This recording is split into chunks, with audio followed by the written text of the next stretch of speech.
El título de nuestro sermón en esta mañana dice: cuando Dios te lleva al desierto. Y vamos a tocar un poco la vida del pueblo de Israel desde que salió de Egipto hasta llegar a la tierra prometida. Esa historia es una analogía de nuestra propia vida espiritual también. Así que vamos a estar leyendo ahí desde el versículo 1, Deuteronomio 8, 1 al 4. En realidad vamos a estar viendo otros versos también a la par. La buena tierra que han de poseer. Esta era la condición. Cuidaréis de poner por obra todo mandamiento que yo os ordeno hoy, para que viváis y seáis multiplicados y entréis y poseáis la tierra que Jehová prometió con juramento a vuestros padres. Y te acordarás de todo el camino por donde te ha traído Jehová tu Dios estos 40 años en el desierto. Propósito: para afligirte, para probarte, para saber lo que había en tu corazón, si habías de guardar o no sus mandamientos. Y te afligió y te hizo tener hambre, y te sustentó con maná, comida que no conocías tú, ni tus padres la habían conocido, para hacerte saber que no solo de pan vivirá el hombre, mas de todo lo que sale de la boca de Jehová vivirá el hombre. Tu vestido nunca se envejeció sobre ti, ni el pie se te ha hinchado en estos 40 años. Impresionante, ¿no? Uno de los salmos más conocidos, más famosos, es el Salmo 23, ¿no? Y en el verso 4 de ese salmo dice: aunque ande en valle de sombra de muerte, no temeré mal alguno, porque tú estarás conmigo. Tu vara y tu cayado me infundirán aliento. Antes de seguir con esto, esta es una promesa que solo pueden reclamar aquellos hijos de Dios. Alguien que no cree no puede decir: tu vara y tu cayado me infundirán aliento. Es una promesa para el Hijo de Dios. Para el que no es creyente, no puede decir: el Señor es mi pastor. Cuando atravesamos un desierto, como lo hizo el pueblo de Israel, una crisis nacional, eclesial, como también nosotros la estamos atravesando, tal vez familiar o personal, solemos pensar que todo se trata, o tendemos a pensar a veces que todo se trata de un ataque del enemigo. Pero no siempre es así. La Escritura es categórica en ese sentido. El único hombre bueno, el único que caminó sobre la tierra, Jesús, el Hijo de Dios, fue probado en el desierto. Ya leímos hoy Mateo 4:1. Entonces Jesús fue llevado por el Espíritu al desierto para ser tentado por el diablo. Venimos hablando en las anteriores prédicas de Job, de José, y cómo en esos casos de Pablo también, cómo Satanás fue instrumento de Dios para probar a sus hijos. Y cómo esto nos debería dar muchísimo aliento, muchísimo ánimo, que el Señor tiene el control aún sobre nuestro peor enemigo, y que Él puede ser utilizado para el bien de sus hijos. Hace poco escuché, una música, obviamente antibíblica para mí, que se titulaba Dios sobreprotector. Dios sobreprotector. Y yo estaba diciendo, si Dios fuera sobreprotector, no hubiera permitido, por ejemplo, que Daniel fuera echado a los leones. Si Dios fuera sobreprotector, los amigos de Daniel nunca hubieran sido echados en el horno, ni que José fuera vendido por sus hermanos. Sin embargo, Dios lo permitió. Y lo más glorioso para nosotros es que Dios los protegió en medio de esas dificultades. El peregrinaje de Israel después de su liberación de Egipto nos recuerda que los desiertos no son solo cuestiones del destino ni de temporadas de mala suerte. ¡Qué mala suerte! Se suele decir. O a veces pensamos, como ya dije, artimañas diabólicas, ataques del diablo. A veces por pura ignorancia decimos esas cosas. Porque tenemos un concepto de Dios muy equivocado y creemos Dios jamás haría eso. Dios jamás permitiría eso.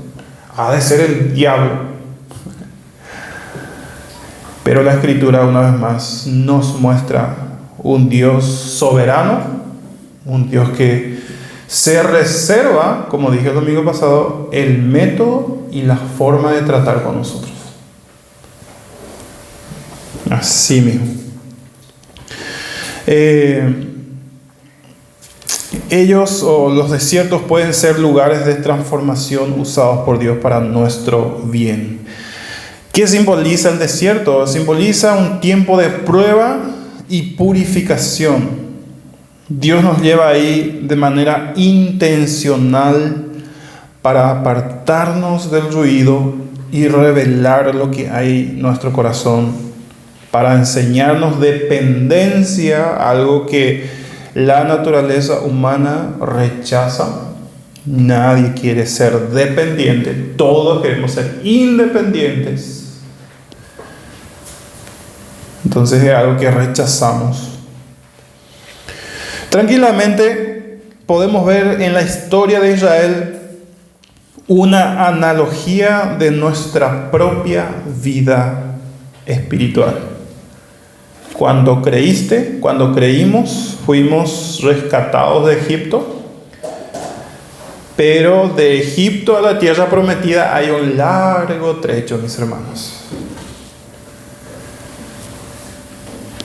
El propósito de Dios en el desierto, ¿cuál era con Israel? El libro de Éxodo es uno de los libros más importantes de toda la Escritura. Ahí vemos cómo el pueblo de Israel, que había sido liberado de Egipto, de una esclavitud de más de 400 años, donde comían solamente para trabajar y trabajaban para comer. No tenían libertad. Estaban siendo oprimidos.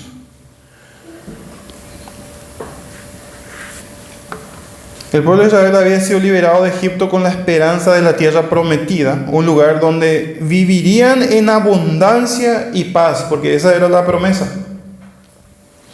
Pero luego de cruzar milagrosamente el Mar Rojo y presenciar la destrucción del ejército egipcio, lo que Israel vio en el horizonte no fue la tierra prometida, sino un extenso desierto.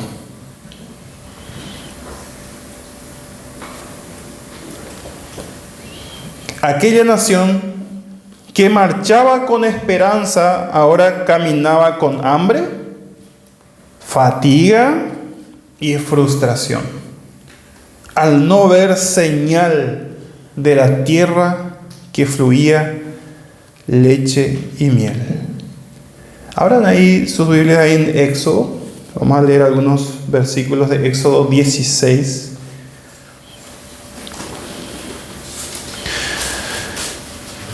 Éxodo 16, 1 al 3.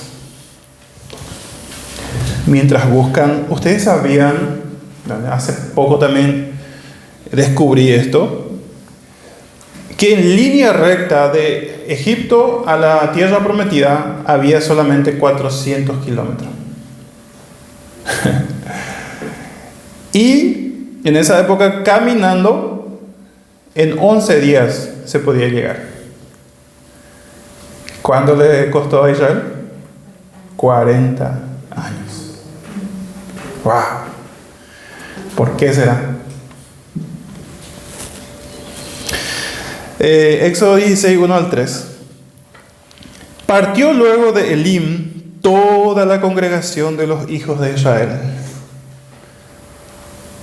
Esta palabra, entre paréntesis, congregación, es la palabra que se utiliza para iglesia. Los que dicen que en el Antiguo Testamento no había iglesia, no, ellos eran la iglesia del Antiguo Testamento. Toda la congregación de los hijos de Israel, y vino al desierto de Sim, que está entre Elim y Sinaí, a los 15 días del segundo mes después que salieron de la tierra de Egipto, es decir, 1 mes y medio después. Y toda la congregación de los hijos de Israel murmuró contra Moisés y Aarón en el desierto.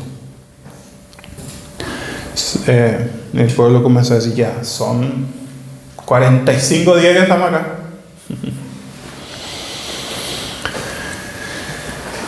Y les decían a los hijos de Israel, ojalá hubiéramos muerto por mano de Jehová en la tierra de Egipto. Esta declaración muestra una profunda frustración.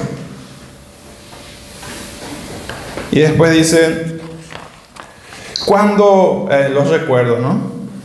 Cuando nos sentábamos a las ollas de carne, comenzaron a pensar lo que comían. Cuando comíamos pan hasta saciarnos. Pues nos habéis sacado a este desierto para matarnos de hambre a toda esta multitud. Para matar de hambre a toda esta multitud. Esta era la acusación de los ancianos, de los hijos de Israel. ¿Se había equivocado Dios? ¿Acaso su plan era sacarlos de Egipto para luego matarlos en el desierto? No. El desierto no fue un accidente, ni un descuido de Dios con Israel. Cuando Moisés recordó el Éxodo mientras instruía a las nuevas generaciones, ese capítulo que leímos al principio, el verso 2 dice, repito, te acordarás de todo el camino por donde el Señor tu Dios te ha traído por el desierto durante estos 40 años para humillarte. Ellos necesitaban aprender humildad. Dice, probándote a fin de saber lo que había en tu corazón. Imagínense un pueblo que ha estado 400 años esclavizado. Un pueblo tosco, duro. La mayoría de ellos ya habían adquirido la cultura de Egipto, los pensamientos de los egipcios. La mayoría de ellos adoraban dioses egipcios. ¿Acaso Dios no sabía de antemano lo que había en el corazón del pueblo? Esa es una pregunta que suele saltar ahí al leer que Dios los estaba probando. Es como que suena que Dios no sabía, entonces le tengo que probar para saber. No.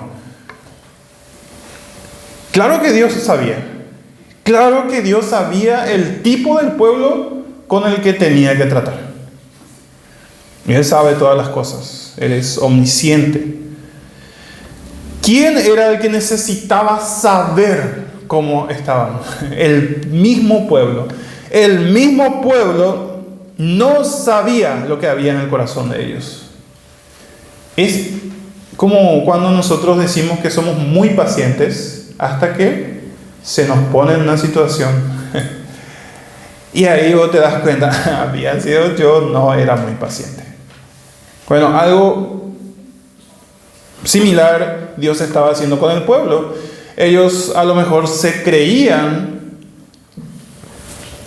especiales, pero Dios sabía que no eran especiales en el sentido del carácter, y ellos mismos necesitaban darse cuenta que estaban mal. Y eso no podía ocurrir si Dios no los probaba, si Dios no los expusiera en una situación de frustración, de escasez.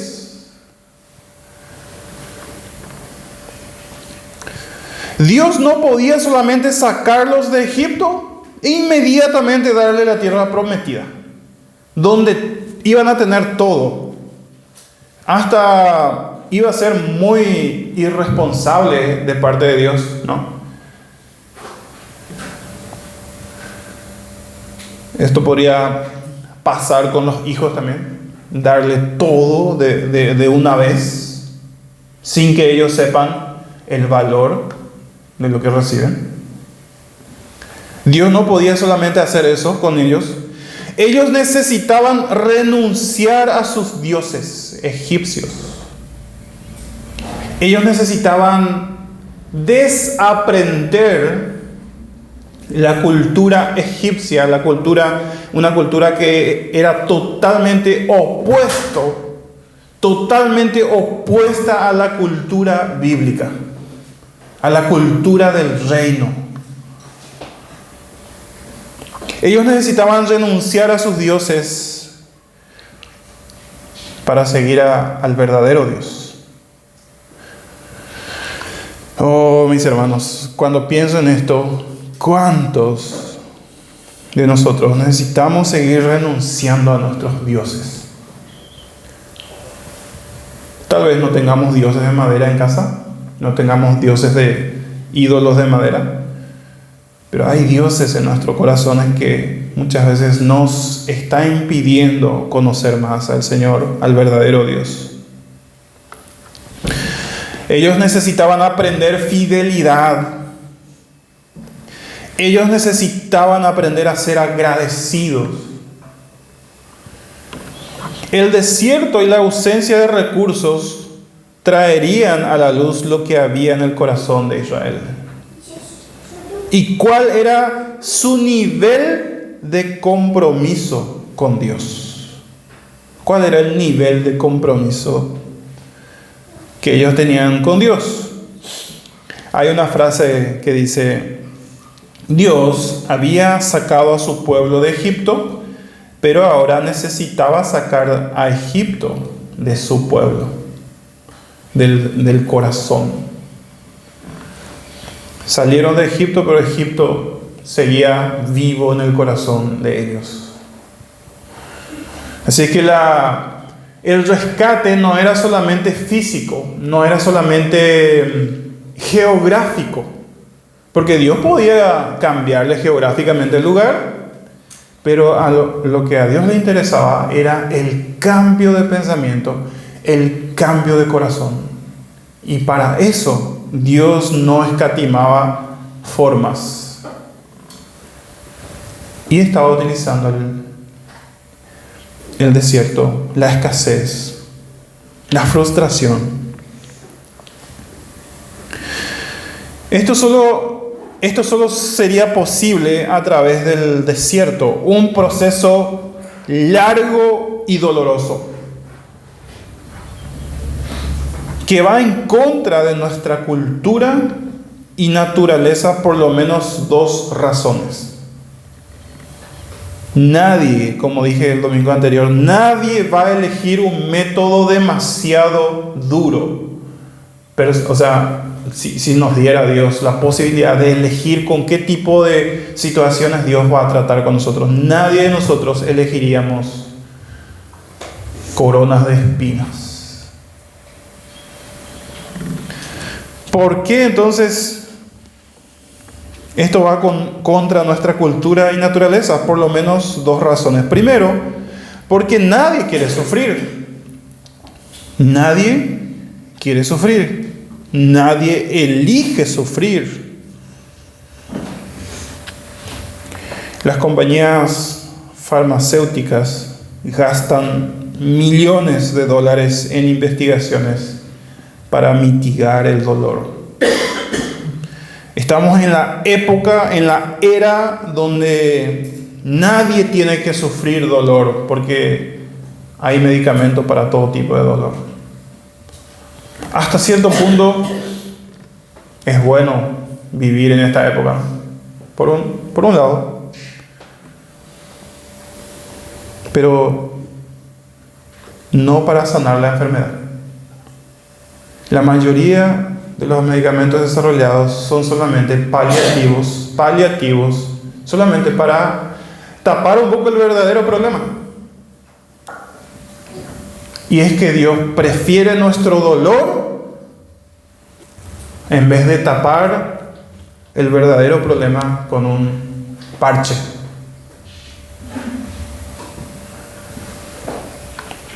Y segundo, porque todos perseguimos la satisfacción inmediata. Por eso no queremos un proceso doloroso. Por eso no queremos un desierto. Porque nosotros queremos satisfacción inmediata.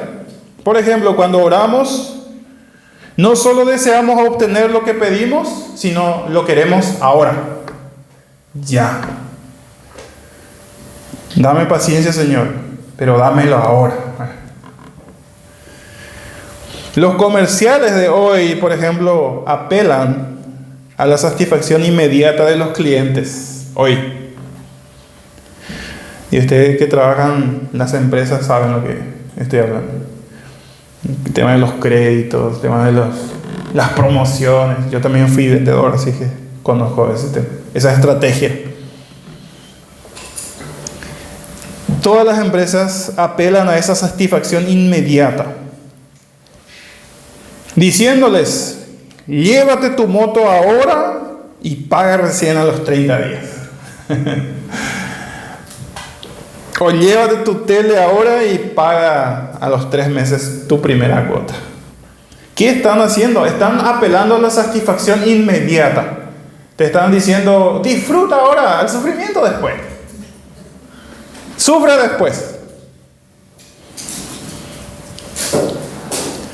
En otras palabras, como dije, disfruta y sufre después. Cuando lo ideal sería, hermanos,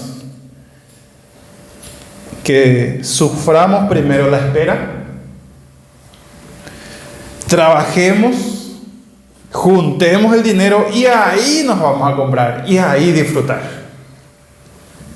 Eso es lo ideal.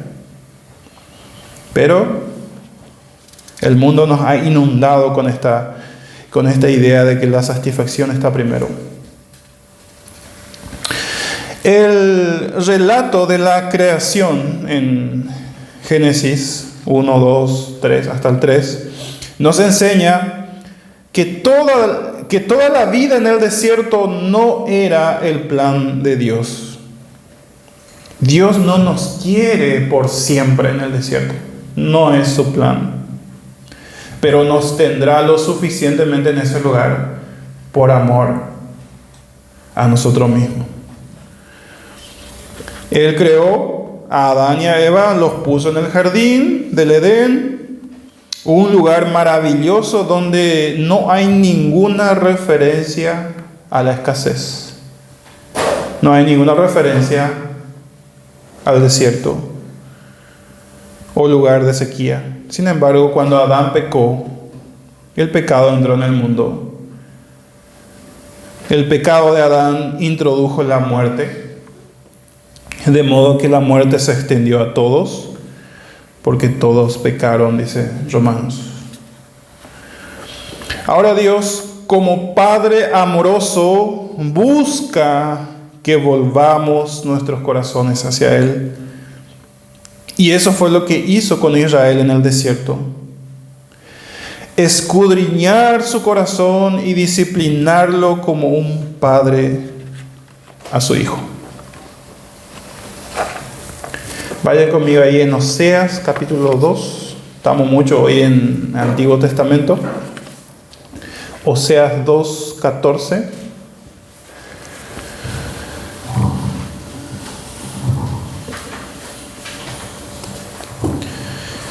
Refiriéndose a Israel, sigue diciendo el profeta Oseas: pero he aquí que yo la atraeré y la llevaré al desierto y hablaré a su corazón. Pero he aquí, yo la atraeré y la llevaré al desierto y hablaré a su corazón. En esta época donde hay tanto ruido, hay tantas distracciones, ¿cómo nos cuesta parar y escuchar? Y es como que Israel estaba también así. Israel estaba muy sorda a las palabras de Dios. Entonces dice: lo voy a traer al desierto, un lugar silencioso, un lugar donde no va a tener distracciones, y ahí le voy a hablar, porque de otra forma no me va a escuchar. Somos así, hermano. Nosotros somos así. Esta es la radiografía de nuestra propia vida, la analogía de nuestra propia vida espiritual. Dios tiene que intervenir en nuestra vida de la forma que Él quiere, para que a veces aprendamos lo que Él quiere, aprendamos carácter. Así que Dios llevó a Israel al desierto de manera intencional por un tiempo. Cuando escuchamos por un tiempo, queremos pensar que es 8 días, 10 días, pero fue 40 años. Todo era parte de su plan. Dice en el mismo capítulo que leímos hoy, Deuteronomio 8:3, Él te humilló en el desierto y te dejó tener hambre y te alimentó con el maná que tú no conocías. ¿Para qué? Para hacerte entender que el hombre no solo vive de pan, sino que vive de todo lo que procede de la boca del Señor. Ellos necesitaban aprender que ellos no eran solamente materia, ellos eran espíritu, ellos necesitaban la vida eterna, necesitaban a Dios. Eso necesitaban aprender. Que la vida no era solamente comer y trabajar en Egipto, porque eso era lo que ellos habían aprendido ahí, comer y trabajar. Ahora Dios le tenía que enseñar que no es solo comer y trabajar, que hay vida después de la muerte, que hay vida espiritual. ¿Y saben quién citó este mismo verso en el Nuevo Testamento? Lo leímos hoy, al principio. Jesús. No solo de pan vivirá el hombre, sino de toda palabra que sale de la boca de Dios, respondiéndole a Satanás. ¿Y Jesús dónde estaba? ¿Dónde estaba el único hombre perfecto que nunca pecó? Estaba en el desierto, siendo probado por Dios en el desierto. Jesús necesitaba ser tentado, probado como hombre. Ahí cuadra lo que les dije hoy, ¿no? Si Dios no puede ser tentado, ¿por qué Jesús fue tentado? Uno, porque la tentación en sí no es pecado. Ser tentado no es pecado. Pero Jesús necesitaba, como hombre, 100% hombre, triunfar sobre la tentación.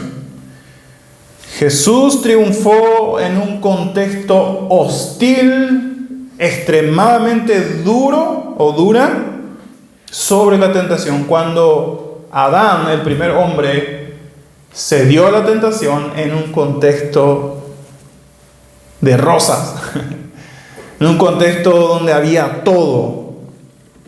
Vean el contraste. El primer hombre falló en el mejor lugar del mundo. El segundo Adán triunfó sobre el pecado en el peor lugar del mundo. Así que Jesús, como hombre, no como Dios, como hombre, necesitaba ser probado. De otra forma, Satanás le hubiera dicho: no, pero si vos sos Dios, Dios no puede ser tentado. A ver, metele un poco en el hombre, a ver si resiste ahí. Y bueno, Dios dice: bueno, acepto tu reto, como hombre, pruébame. Y él pasó la prueba, como hombre, como el segundo Adán. Una vez más, Satanás le estaba diciendo a Jesús que desobedezca a Dios y satisfaga su hambre. Y Jesús le dice que no. En el desierto, o el desierto es un lugar de transformación, sin ninguna duda. No importa si nuestro desierto se llama a veces muerte, pérdida, familiares, enfermedades terminales, silencio, desprecio. No importa. Al salir de ese desierto, tú no serás la misma persona. Si Dios fue el responsable de ese desierto que vives o vas a vivir, tú no vas a salir igual. Quizás resultes convirtiéndote en alguien más maduro en el Señor y más sensible a su voz, o posiblemente alguien más amargado, cínico y desesperanzado, pero jamás saldrás igual. Eso le pasó a la primera generación de Israel. Esa primera generación que salió de Egipto no entraron en la tierra prometida, murieron en el desierto. No soportaron la prueba. Toda la generación que salió de Egipto murieron en el desierto. Nunca cambiaron. El desierto los había hecho más duros. Fueron los hijos de esta generación los que entraron en la tierra prometida. Ni siquiera Moisés entró. Así que la pregunta clave es: ¿cómo salir victoriosos de los desiertos, entendiendo la forma en que Dios puede usarlos? Y la respuesta está en la provisión de Dios para nosotros. Dios provee para sus hijos en medio del desierto. Nuestro pan en el desierto es Jesús. Para Israel, la provisión de Dios fue el maná. El maná, una sustancia desconocida y extraña que aún muchos hoy quieren entender qué era. Se sugiere que era que el nombre del pueblo le había puesto a este alimento era una expresión hebrea que significa: ¿qué es esto? Maná, ¿qué es esto? Israel buscaba alimento físico, pero Dios quería una relación con ellos. Vean el contraste de intereses que había entre el pueblo y Dios. Nuestros intereses, mis hermanos, siempre van a contrastar con la de Dios. Y hasta que nosotros le digamos: Señor, tus intereses también son mis intereses, ahí recién estamos hablando el mismo idioma. Y eso no estaba pasando con Israel.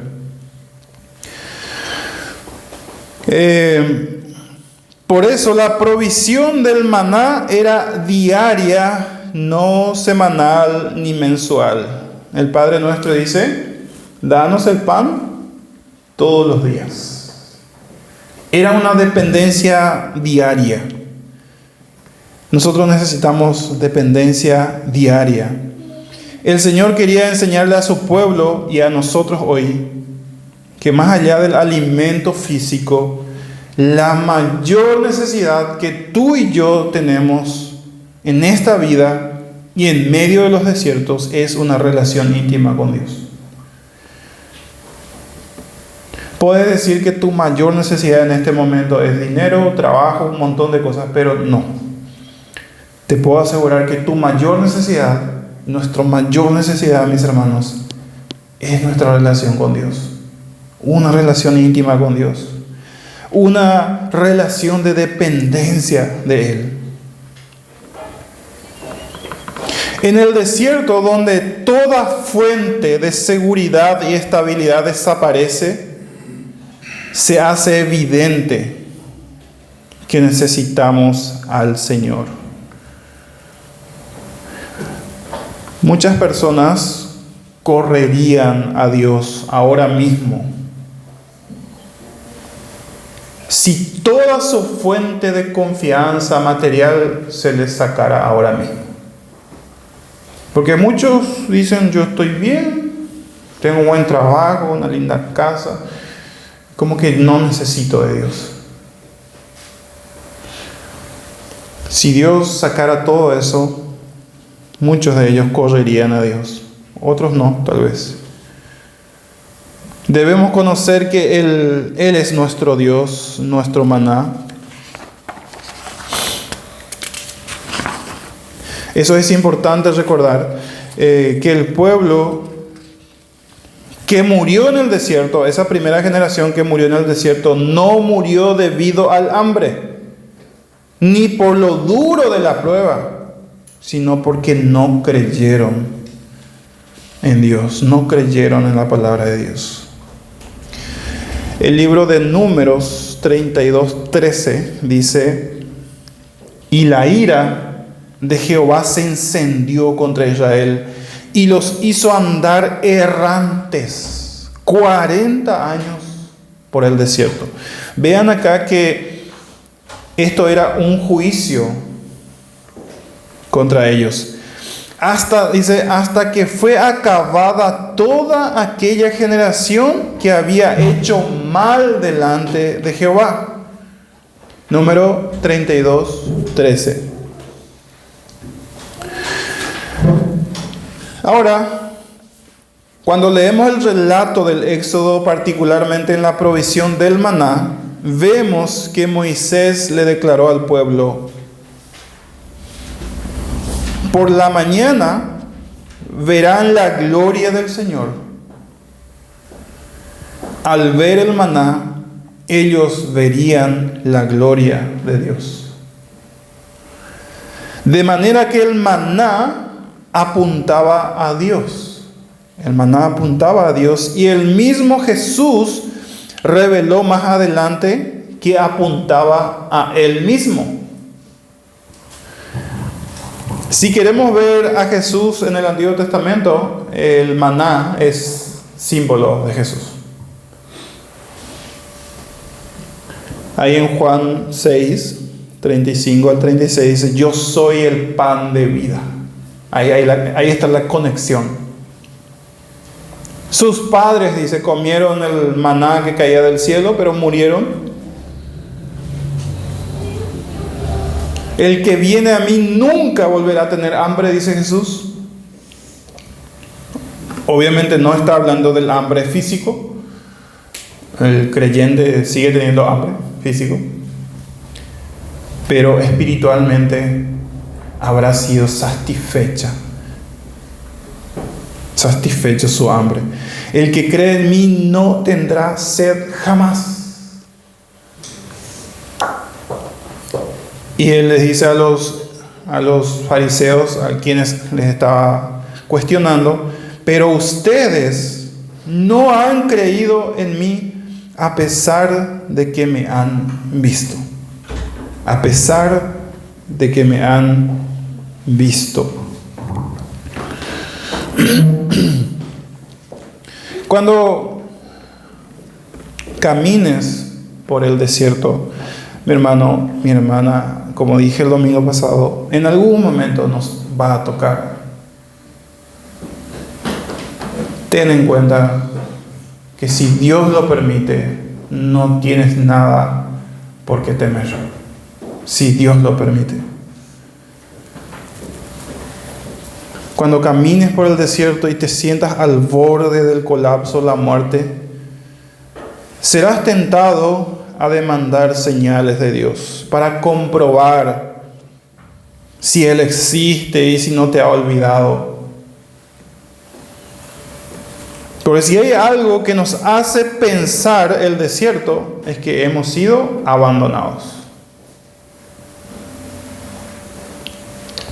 Serás tentado a murmurar contra Él y olvidar las maravillas que ha hecho ya en el pasado.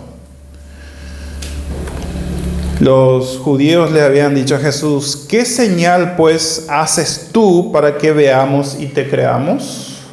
¿Qué obra haces? Dios nos llama a remover de nuestras vidas la murmuración y el deseo de ver más señales milagrosas para que podamos enfocar la mirada en la persona a quien apunta el maná, Jesucristo. Es posible que en tu mente sepas que Jesús es el pan de vida, pero en la vida cristiana, saber las cosas correctas acerca de Dios no es suficiente. Una cosa es saber, otra cosa es vivirlo, aceptarlo, creerlo, conocerlo de manera personal. ¿Qué dice Juan 17:3? Y esta es la vida eterna, que te conozcan a ti, el único Dios verdadero, y a Jesucristo, a quien has enviado. El apóstol Juan conceptúa la vida cristiana como conocimiento de Cristo. Tienes que conocer a Cristo. Esa es la vida eterna. No es simplemente una fe superficial, una fe intelectual. Decir, sí, yo creo, no. ¿Conoces realmente a Cristo? ¿Hablas con Él? ¿Lo sientes? ¿Le dedicas tiempo? De esta forma, Dios salva y salvará del infierno, que es el desierto eterno, a todos aquellos que se acercan a Él en arrepentimiento y fe. Los desiertos que pasamos en esta tierra no son comparables con la separación eterna. El infierno sí es un desierto que deberíamos querer evitar, pero a toda costa. De ese desierto, Dios salva a todos aquellos que confían en su sacrificio, que confían en Él. ¿Cambiaríamos todos los desiertos de este mundo por no estar en el desierto del infierno?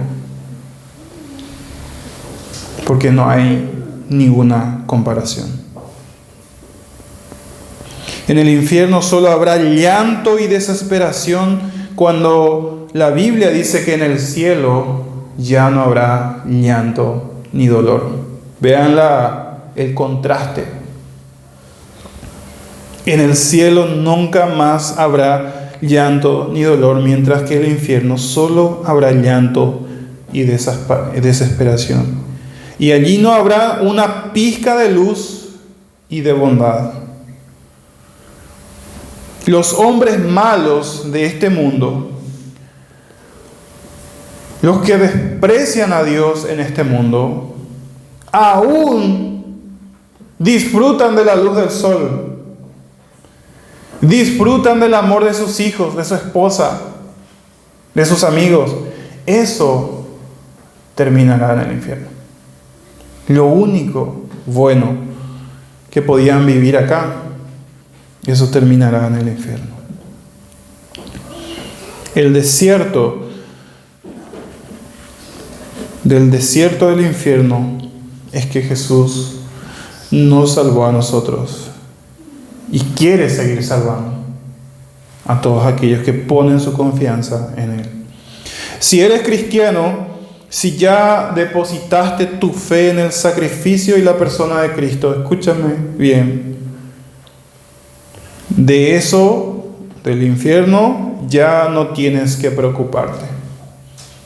Pero si no eres cristiano o eres un falso cristiano, eso es lo que te espera y espera a aquellos que rechazan la gracia del bendito Salvador, quien no tenía por qué venir a salvar a una raza que había desafiado su santidad, pero vino.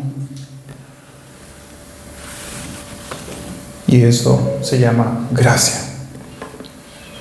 Que el Señor nos ayude, el Señor siga haciendo retumbar en nuestra mente el resto de esta semana lo que hemos escuchado en esta mañana. Vamos a ponernos en pie, vamos a hacer una oración.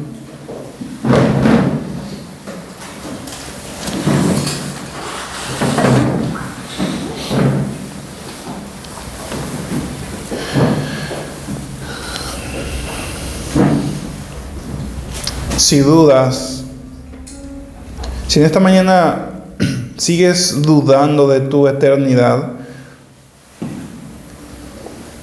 yo quiero que le pongas fin a esa duda en esta mañana y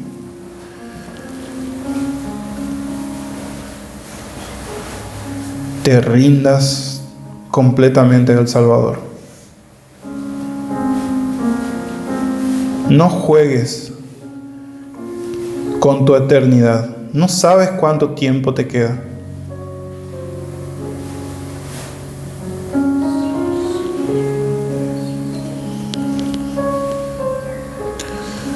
Recibe a Cristo, ama a Cristo, sirve a Cristo. Y a los que por gracia ya hemos sido salvos, debemos ser más y más celosos de nuestra relación con Él. Bendecimos tu nombre en esta mañana, Señor. Dios del universo, Dios eterno, Dios todopoderoso. Gracias por esos benditos desiertos por los cuales nos haces pasar y por los cuales muchos de nosotros seguiremos pasando.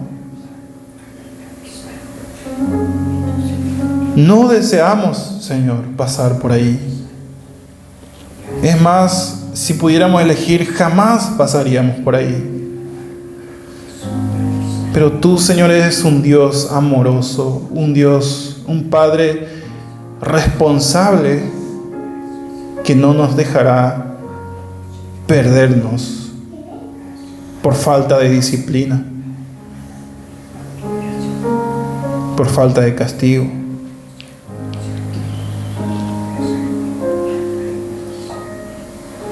Queremos vivir a la luz de esa verdad, Señor. Tú eres soberano y todo lo que tú permites y permitirás en nuestra vida está diseñado y motivado por tu amor hacia nosotros.